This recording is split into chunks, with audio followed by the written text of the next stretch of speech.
Today, we're diving into the past perfect simple tense. It's a tool that helps us talk about actions completed before another point in the past. Understanding this tense will give us clearer ways to tell stories and explain sequences. Let's explore how it works and when to use it. Let's start with a simple question. If you were planning a trip, what's the very first thing you'd do? Most of us would buy a train ticket before anything else. It's a small step, but it sets everything else in motion. This warm-up activity gets us thinking about the order of actions and why some steps naturally come before others. It's a great way to ease into today's topic. Let's start with something simple, brushing your teeth or going to bed. Which one do you think you'd do first? This little warm-up gets us thinking about habits and routines. It's a way to tune into the order of our actions and why some things naturally come before others. We'll use this idea as a stepping stone for what's coming next. Let's look at how the past perfect helps us tell stories clearly. When two things happened in the past perfect shows us which one came first. For example, she had finished her dinner before her mom came home. It's a way to talk about something that happened earlier, before another past action. Using the past perfect simple helps us keep the timeline straight, so listeners can follow the sequence without confusion. Let's talk about how we show time in the past, especially when two events happen one after the other. The past simple is straightforward, like, he waited for the train. But when we want to show which action came first, we use the past perfect. For example, after he had bought his train ticket, he waited for the train. The past perfect is formed with had plus the past participle. It helps us keep the timeline clear. Let's look at how we form the past perfect simple tense. When we ask a question, we start with had, then the subject followed by the past participle like, had the students finished all their work before the teacher arrived? For negatives, we add not after the subject, the students had not finished. And for affirmatives, it's just subject, had, and the past participle, the students had finished. These patterns help us talk clearly about actions completed before another past event. Here we're focusing on choosing the right verb form to complete a sentence. The sentence is, after everyone, we cleaned the house. The options might look similar, but only one fits perfectly. We're looking for the past perfect tense, that's had left. It shows that the leaving happened before the cleaning, so the correct choice is had left. This helps us understand the sequence of events clearly. Here, we're focusing on choosing the right verb tense to complete a sentence. The sentence is about Paul and his experience with English before moving to England. We need to decide between had studied and have studied. This exercise helps us understand how past actions relate to other past events, a key part of mastering English grammar. Let's think about which option fits best in this context.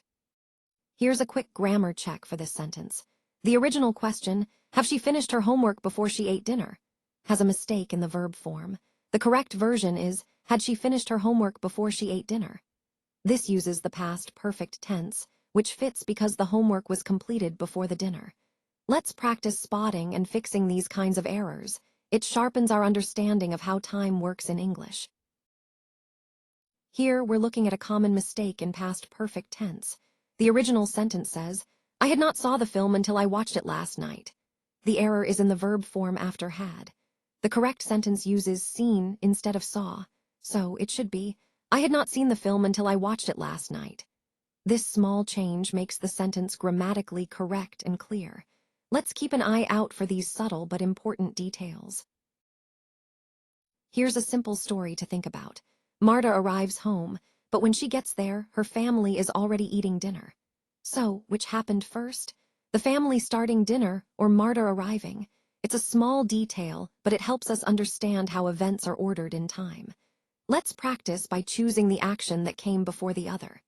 This kind of thinking sharpens our ability to follow a story clearly. Let's practice using the past perfect simple tense. We have a few sentences here, each with a verb in brackets. Your job is to conjugate these verbs correctly. For example, the family had locked all the doors before going to bed. He had eaten breakfast before leaving for school. When we arrived, the plane had already left. And after I had finished my homework, I went out to play. This tense helps us show what happened before something else in the past. Let's talk about how we use the past perfect tense to show the order of events in the past. When we say, by the time we got there, the film had started, we're showing that one action was already finished before another began. Words like before and after help us place actions in sequence. We also use already to emphasize something happened earlier, and just to show it happened very recently. Time expressions like these help us make the timeline clear and easy to follow. This slide helps us understand how to show the order of actions in time. We use expressions like just to highlight something that happened very recently. By the time, or when, show that one action was completed before another began. Before and after clearly mark which action came first or second, and already emphasizes that something was completed earlier than expected. Let's match each time expression with its meaning and practice using them in context. Here, we're looking at how to use time expressions to show when something happened. The sentence says, "She had left before I arrived," and we're asked to choose the right phrase to complete it.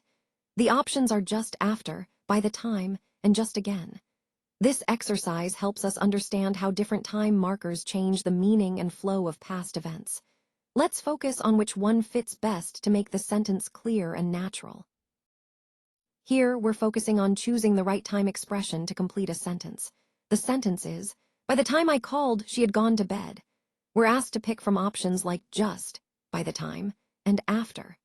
This exercise helps us understand how different time phrases change the meaning and flow of a sentence. It's a simple but powerful way to sharpen our grasp of timing in English. Let's practice and see which fits best. Here, we're focusing on choosing the right time expression to complete a sentence. The sentence is, "When we arrived at the party, most of the people had left." Our goal is to pick the word that fits best from the options given. This exercise helps us understand how timing and sequence work in English. It's about getting the sense of when something happened, relative to something else. Let's think about which word makes the most sense here. Let's review the past perfect tense. It's used to describe an action that was completed before another action in the past. So, it's not just any past action, it's one that happened first, before something else. This helps us show the order of events clearly. Remember, the past perfect isn't for just any single past action, but specifically for those that came before another past event. As we wrap up, remember how the past perfect helps us show which action happened first. Whether it's locking the door before leaving the house or cleaning up before a party, it's all about putting events in the right order. Use these prompts to practice making your own sentences and keep sharpening your skills. Great work today. This video was created with SlideSpeak. Visit SlideSpeak to turn your presentations into engaging AI-narrated videos.